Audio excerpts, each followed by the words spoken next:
Welcome to sweet chilli சமையல். எல்லாருக்கும் happy Onam.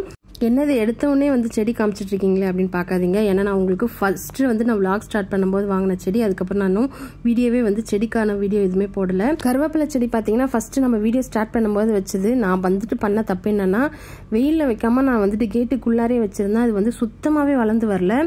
ஆனால் 2 நாள் தான் அது வெளியில் வச்சிருந்தேன். அது எந்த அளவுக்கு க்ரோத்தாக இருக்கு பாருங்க. அதுக்காக தான் வந்து நான் வீடியோ போட்டிருந்தேன். அடுத்ததாக ஓணம் கொண்டாட விதமாக நம்ம வீட்டில் இன்னைக்கு நம்ம பிரேக்ஃபாஸ்ட்டுக்கு ஒரு ரெசிபி தான் செய்ய போகிறோம்.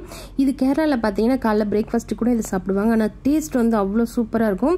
இது நான் வந்து காலேஜ் டைமில் வந்துட்டு ஒரே ஒரு வாட்டி சாப்பிட்ருக்கேன். அதனால எனக்கு டேஸ்ட்டு தெரியும்.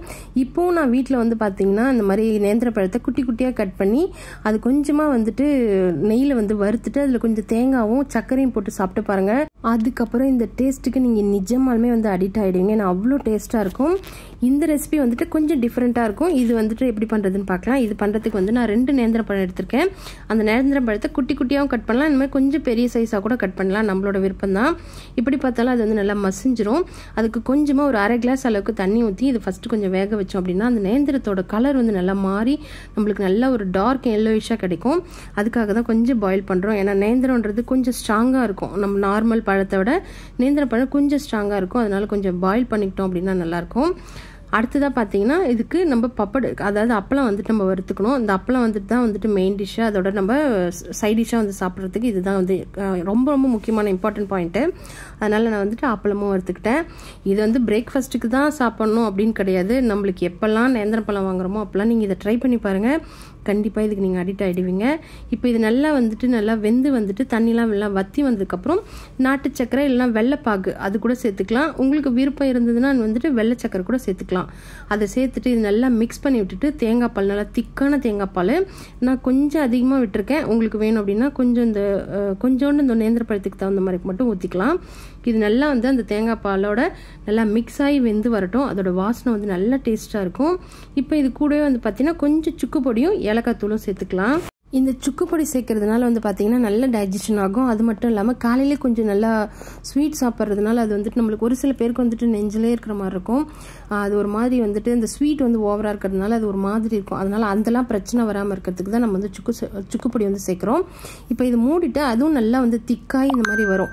அந்த ஸ்டேஜுக்கு அப்புறம் நம்ம என்ன பண்ணணும் பார்த்தீங்கன்னா இதில் நல்லா அப்படியே தட்டில் போட்டு சர்வ் பண்ணிவிட்டு கூடவே அப்பளம் வச்சு நல்லா நொறுக்கி சாப்பிட்டோம் அப்படின்னா அடிபொலி டேஸ்ட்டாக இருக்கும். கண்டிப்பாக ட்ரை பண்ணி பாருங்கள். ஏன்னா இது நான் வந்துட்டு நான் அடிக்கடி சாப்பிட்றது தான். அதனால் உங்களுக்கு வந்துட்டு ஏன் நான் ட்ரை பண்ணுங்க அப்படின்னு சொல்கிறேன்னு பார்த்தீங்கன்னா கண்டிப்பாக ட்ரை பண்ணுங்கள். அதுதான் உண்மை. ஏன்னா இது நீங்கள் ட்ரை பண்ணிங்கன்னா உங்களுக்கு நேந்திரம் பழம் வந்துட்டு அது ஒரு சில பேருக்கு வந்து வாங்கவே மாட்டாங்க. ஆனால் ஒரு சில பேர் வந்து நேந்திரம் பழம்னா பிடிக்கும். ஆனால் எப்பயுமே வந்து இது மாதிரி சாப்பிட்றதுக்கு பதிலாக நீங்கள் வந்துட்டு இந்த மாதிரி வேக வச்சு அப்படின்னா ஸ்டீம் பண்ணி கூட சாப்பிட்லாம், நல்லாயிருக்கும். இப்போ இதை போட்டு நான் வந்துட்டு பண்ணி காமிக்கிறேன். இந்த பாயிண்ட்டை மறந்துட்டேன். கடைசியாக வந்து கொஞ்சமாக நெய் ஊற்றணுன்னா அந்த வாசனை வந்து இன்னும் கொஞ்சம் நல்லா வந்து என்ஹான்ஸ் பண்ணி கொடுக்கும். உங்களுக்கு விருப்பம் இருந்ததுன்னா துருவின தேங்காய் வந்துட்டு போட்டிங்க அப்படின்னா இன்னும் கொஞ்சம் டேஸ்ட் நல்லாயிருக்கும். நேந்திர பழத்தை பார்த்தாலே தெரியும், அப்படியே உடச்சோடனே நல்லா வந்து மசிஞ்சு வரும். இதுதான் அதோட கரெக்டான பதம். இது வந்து நம்மளுக்கு எப்போ வேணாலும் சாப்பிட்லாம். இது நான்வெஜ் நல்லா சாப்பிட்டுட்டோம், நல்லா ஏதாச்சும் ஒரு வந்து ஸ்வீட் கிரேவிங்ஸ் இருக்குதுன்னா அந்த டைமில் வந்து நீங்கள் இது ட்ரை பண்ணி பாருங்கள். செம்ம டேஸ்ட்டாக இருக்கும். ஆனால் இன்றைக்கி நான் ட்ரை பண்ணது அடிபொலி. அங்கே வீடியோ எடுத்துகிட்டு இருக்காருன்னு கூட தெரியாமல் நான் மட்டும் வந்துட்டு சாப்பிட ஆரம்பிச்சிட்டேன். ஏன்னா எனக்கு இது ரொம்ப ரொம்ப என்னோட ஃபேவரட் டிஷ்ஷு. ரொம்ப டெம்ட் ஆகிட்டே இருந்ததுனால அது வீடியோ பாட்டே எடுத்துகிட்டு இருங்க அப்படின்னு சொல்லிட்டு நான் வந்து சாப்பிட ஆரம்பிச்சிட்டேன்.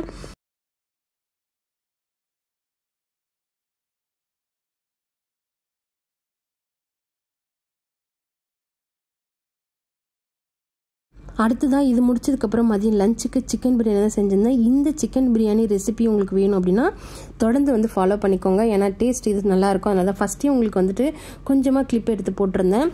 இது பண்ணுறதுக்கு பார்த்தீங்கன்னா 3 வெங்காயம், 2 தக்காளி, புதினா, கொத்தமல்லி, பச்சை மிளகாய் எல்லாமே ரெடியாக எடுத்து வச்சுருக்கேன். ரைஸ் நான் வந்து ஆல்ரெடி ஊற வச்சுட்டேன் 1/2 மணி நேரம். அடுத்ததாக பார்த்தீங்கன்னா சிக்கன் வந்துட்டு கழுவி அதையும் ரெடி பண்ணி வச்சாச்சு. இன்றைக்கி நான் பண்ண போகிற பிரியாணி பார்த்தீங்கன்னா 1/2 kg, அதாவது 1/2 kg தான். 1/2 kg பிரியாணி பண்ணுறோம் அப்படின்னா சிக்கன் 1/2 கிலோ, அதுக்கப்புறம் அரிசி 1/2 கிலோ ஈக்குவலாக எடுத்தோம் அப்படின்னா தான் நம்மளுக்கு வந்துட்டு பீஸும் கிடைக்கும், ரைஸும் கிடைக்கும். நம்மளுக்கு வந்து ரெண்டுமே வந்து ஈக்குவலாக சாப்பிட்ற மாதிரி இருக்கும். இப்போ எல்லாமே ரெடி ஆகிடுச்சு. வெங்காயம் தக்காளி கட் பண்ணியாச்சு. அதுக்கப்புறம் புதினா கொத்தமல்லி க்ளீன் பண்ணியாச்சு. ரைஸ் வந்து நல்லா வந்து உப்பி நல்லா வந்துருச்சு. இப்போ ஒரு கனமான பாத்திரத்தில் இன்றைக்கி நான் எடுத்துருக்கிறது வந்து இந்த குக்கர் வந்து இது கொஞ்சம் நல்லா வெயிட்டாக இருக்கும். அதனால் பிரியாணி பாத்திரத்துக்கு நான் வந்துட்டு மூடி போடாமல் இது எடுத்துக்கிட்டேன். இப்போ அதில் தேவையான ஸ்பைசஸ்லாம் சேர்த்துக்கலாம். பட்டை, லவங்கம், கிராம்பு, அப்புறம் ஸ்டார் சேர்த்துட்டு வெங்காயம் வந்து இந்த மாதிரி நீல வாக்கில் ரொம்ப தின்னாக கட் பண்ணிங்கன்னா பார்க்குறதுக்கே பிரியாணி கொஞ்சம் நல்லாயிருக்கும்.